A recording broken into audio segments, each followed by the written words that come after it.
একচ্ছত্র আধিপত্য শুধুমাত্র গুন্ডা মাস্তানদের, দখলদারিত্বের, চাঁদাবাজদের, এবং এতে করে বাংলাদেশের প্রত্যেকটা খাত কিন্তু ক্ষতিগ্রস্ত হচ্ছে।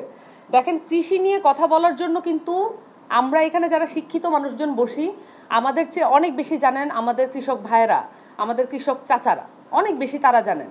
তারা কিন্তু বাতাসের গতি প্রকৃতি বুঝতে পারেন, শুধুমাত্র তার গায়ে বাতাস লাগলেই, তার গায়ে রোদ লাগলেই কয়টা বাজে এটা বুঝতে পারেন। তারা সূর্য দেখে বলে দিতে পারেন এখন কোন ওয়াক্ত চলছে।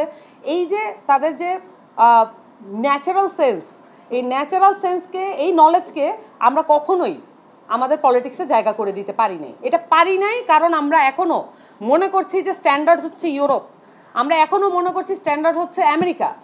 কিন্তু স্ট্যান্ডার্ড আপনার এশিয়া থেকে আপনার স্ট্যান্ডার্ড দাঁড়া করাতে হবে। হান্নান মাসুদ যেটা বলেছেন, আমি তার কথার সূত্র ধরে বলি, বিপ্লবী রাজনীতি অবশ্যই দরকার। এখন এই জায়গায় আপনি একটু কল্পনা করেন যে বাংলাদেশে ঢাকা যেই আমাদের যে কৃষি পণ্য আসে, বিভিন্ন জায়গা থেকে তো কৃষি পণ্য আসে, নরসিংদী থেকে আসে, মাদারীপুর থেকে আসে, বিভিন্ন জায়গা থেকে কৃষি পণ্য আসছে। যদি এমন হতো যে যে জায়গায় থাকবেন সেই জায়গার খাদ্য আপনাকেই ওই জায়গা থেকে উৎপন্ন করতে হবে, ওই জেলা থেকে উৎপন্ন করতে হবে, আপনার ট্রান্সপোর্টেশন কস্ট কমতো নাকি কমতো না? কিন্তু এটা করতে দিবে না ট্রান্সপোর্টেশনের সিন্ডিকেট, এবং এটা মেনটেন করে পলিটিক্যাল পার্টিগুলো। আমাদের একটা সুযোগ আছে, দেখেন আমরা একটা নতুন পলিটিক্যাল পার্টি করেছি, আমরা এখনই সব কিছু আপনাদেরকে জানিয়ে দিতে চাই, এবং এটা আমরা পার্লামেন্ট পর্যন্ত এই কালচারটা নিয়ে যেতে চাই। যদি পার্লামেন্টে আল্লাহ আমাদের সুযোগ দেয় এবং দেশের মানুষ যদি আমাদেরকে ম্যান্ডেট দেয়, এই রাষ্ট্র কাঠামোতে, এই সরকারের ব্যবস্থায় কত রকমের সিন্ডিকেট আছে, কত রকমের বাধা আছে, কত রকমের এই লোকাল গভর্নমেন্টকে মানে শক্তিশালী না করার পিছনে কত রকমের মানে বাধা কাজ করে, এগুলো সব কিছু আমরা বলে দিতে চাই। আমরা এই প্রমিস নিয়ে আসলে পার্লামেন্ট পর্যন্ত, এটা আমাদের পার্সোনাল বা ব্যক্তিগত কোনো লোভ লালসার জায়গা না, বরঞ্চ আমরা একটা দায়িত্ব নিতে চাই। আমরা রাষ্ট্রের ক্ষমতা, এই ক্ষমতা শব্দটা আমরা আর ব্যবহার করতে চাই না। এখন কৃষকদের যে কাজের পরিধি, এবং আপনারা এটাও জানেন যে তাদের সার এবং তাদের যে বীজ, এগুলো নিয়ে বাংলাদেশের কর্পোরেট অলিগার্করা কি পরিমাণ দখলদারিত্ব করেছে, এবং এতে করে কত কৃষক আত্মহত্যা করছেন, এটা আপনারা জানেন। কৃষকদের আত্মহত্যা ঠেকাতে হলে আমাদের মতো তরুণ শিক্ষিত যারা, তাদেরকে আসলে কমিটমেন্ট রাখতে হবে যে এই যে, যেমন আমার বাবা যদি কৃষক হন, আমি পড়াশোনা শেষ করে বিসিএস চাকরি, এইটার চেয়ে সম্মানজনক যে আমার বাবার জীবনটা যার যার কারণে ক্ষতিগ্রস্ত হয়েছে, সেই কমিটমেন্ট যেন আমি রাষ্ট্রের পদক্ষেপে রাখতে পারি।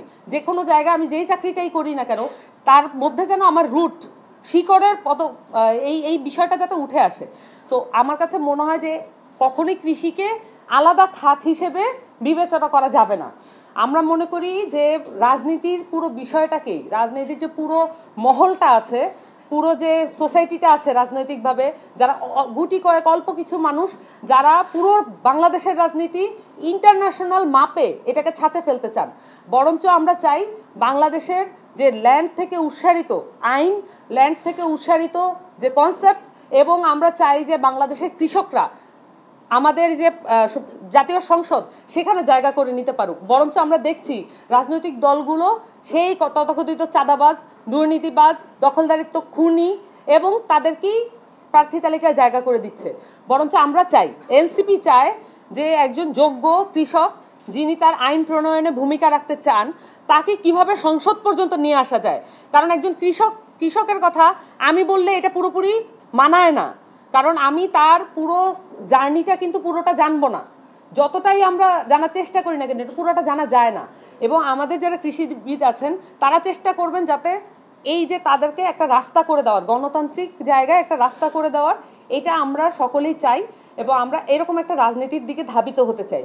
আশা করি যে আমাদের যে কৃষিবিদ অ্যালায়েন্স আছে তারা এই লক্ষ্যে কাজ করবে, সেই সাথে বাংলাদেশের যে কৃষি সম্প্রসারণ এবং আমাদের প্রত্যেকটা জেলার কৃষি এবং খাদ্য উৎপাদনের সক্ষমতা, এগুলো নিয়ে তারা কাজ করবে, এবং বাংলাদেশে কৃষিকে আধিপত্যবাদ বিরোধী একটা সংগ্রামের জায়গা থেকে দেখবে, কৃষককে আধিপত্যবাদ বিরোধী সংগ্রামীর জায়গা থেকে দেখবে, এবং আমরা সেই পলিটিক্সটা আসলে ধারণ করি এবং সেইটা আমরা সামনে এগিয়ে নিয়ে যেতে চাই।